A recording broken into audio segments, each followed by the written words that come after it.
Fala galera, bem-vindos ao Caderno Ciência. Eu sou o professor João. No vídeo de hoje, nós vamos tratar sobre um artigo que saiu nesse dia 21 de novembro no Jornal da USP, que trata sobre uma pesquisa que faz a relação entre pretos e pardos com doenças crônicas, né, e as adversidades que acometem essa parte da população brasileira, né. A pesquisa afirma que pretos e pardos têm sofrido mais com diabetes, hipertensão, doença renal crônica, obesidade e transtornos mentais do que a população branca, né? O estudo desenvolvido pela edição especial do Boletim Elsa Brasil, né, para o Dia da Consciência Negra que aconteceu ontem, ele começou em 2008 e durou 15 anos, me desculpem, né? E acabou coletando dados aí sobre a saúde da população brasileira.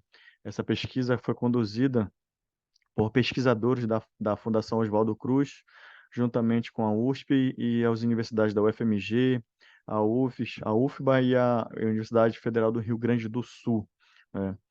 Assim, o interessante desse artigo é que ele fala que uma das causas fundamentais da desigualdade em saúde aponta que existe uma desigualdade social, né, que a população brasileira vem envelhecendo ao longo das décadas e que isso acaba por se transformar num desafio para a maior parte da população brasileira que tem envelhecido sem qualidade, né? Diferentemente dos países desenvolvidos, como a gente vai ver, por exemplo, Dinamarca, Estados Unidos, Canadá, etc., são países em que a população vive mais, mas que vive com uma certa qualidade de vida.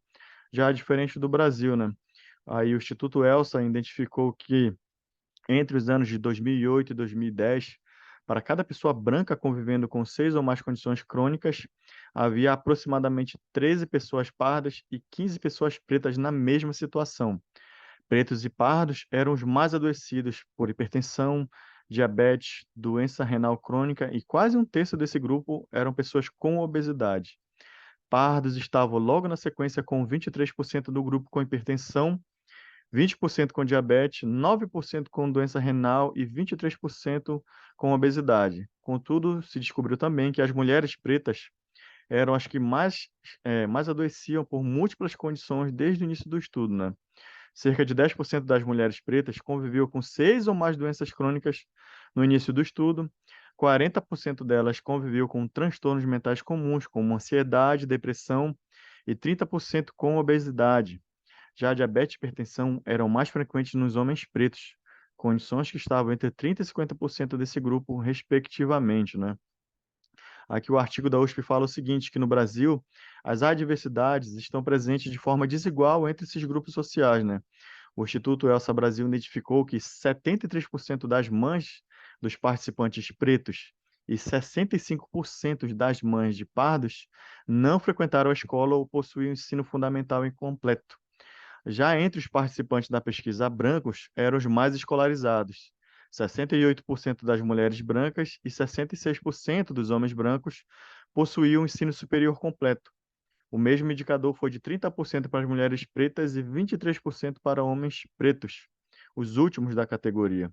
Também pardos e pretos viviam mais frequentemente que brancos em áreas mais segregadas, ou seja, numa situação de moradia e habitar mais difícil, né, com renda de até 3 salários mínimos. Ou seja, no Brasil, o estudo conseguiu identificar que, além dessa população adoecer mais, passar por mais problemas de doenças crônicas, também possui uma renda menor e também possui uma qualidade de moradia ainda menor, né? Todas essas adversidades ao longo da vida podem promover instabilidade fisiológica, demandando por uma resposta complexa de sistemas adaptativos do corpo e potencialmente levando ao adoecimento por múltiplas doenças, né? Ou seja, e aqui é interessante a gente destacar que a gente vive com o discurso da meritocracia, ou seja, que toda a população ela parte do princípio de que todos têm as mesmas possibilidades, né, de ganho social, de ascensão social. A gente vê que esse trabalho ele mostra que pretos e pardos no Brasil apresentam uma maior dificuldade para fazer um desenvolvimento tanto educacional, até mesmo desenvolvimento social, econômico e de saúde, né? E aí entra também a moradia. E o mais importante de tudo isso que a gente tem que analisar é que, quando a gente olha os dados do censo de 2022, a gente vai ver que a população brasileira cada vez mais vem envelhecendo. A gente tem a base da pirâmide, né, da população entre 0 e 14 anos cada vez mais diminuindo, ou seja, nascem menos crianças e adolescentes, e cada vez mais a população acima de 60 anos aumenta, o que a gente chama de transição demográfica. O problema é que grande parte da população brasileira é formada pela população preta e parda, que acaba envelhecendo com muito mais, né, deficiência social e também de saúde, o que acaba por pressionar também o sistema de saúde brasileiro, né?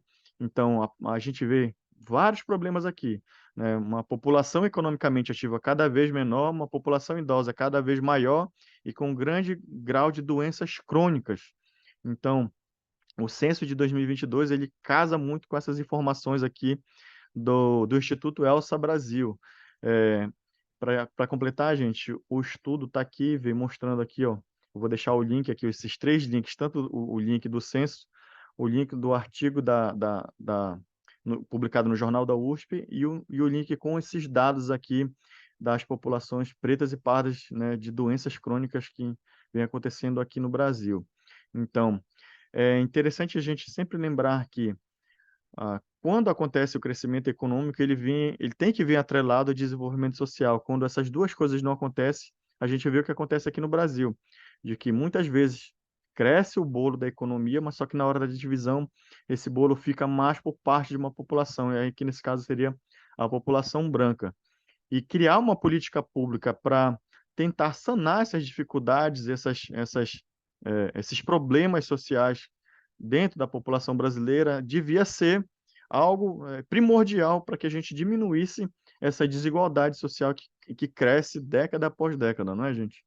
Então é interessante sempre a gente notar que os dados de uma pesquisa científica sempre estão atrelados a, a, ao aspecto social. Então, quando a gente consegue enxergar isso dentro né, das relações, dentro dessa parte científica e o panorama da população, a gente consegue enxergar as coisas numa escala macro. E o Brasil precisa dessa análise mais consciente, principalmente dessa população que passa sempre por dificuldades desde o nascimento até aí a sua morte praticamente. Então é isso, gente. Eu vou ficando por aqui. Mais uma vez eu peço a inscrição de vocês no nosso canal, é, que você possa estar acompanhando sempre notícias sobre descobertas científicas, tanto no Brasil quanto no resto do mundo. Eu vou estar postando vídeo todos os dias aqui. Eu espero que você possa ter gostado. Deixe seu like, comente se você achou alguma outra notícia interessante que você quer que a gente compartilhe aqui e apresente, né, dentro da comunidade científica. Faça essa discussão saudável, que eu acho que discutir ciência é extremamente importante. E é isso, gente. Obrigado, um abraço a todos, até a próxima.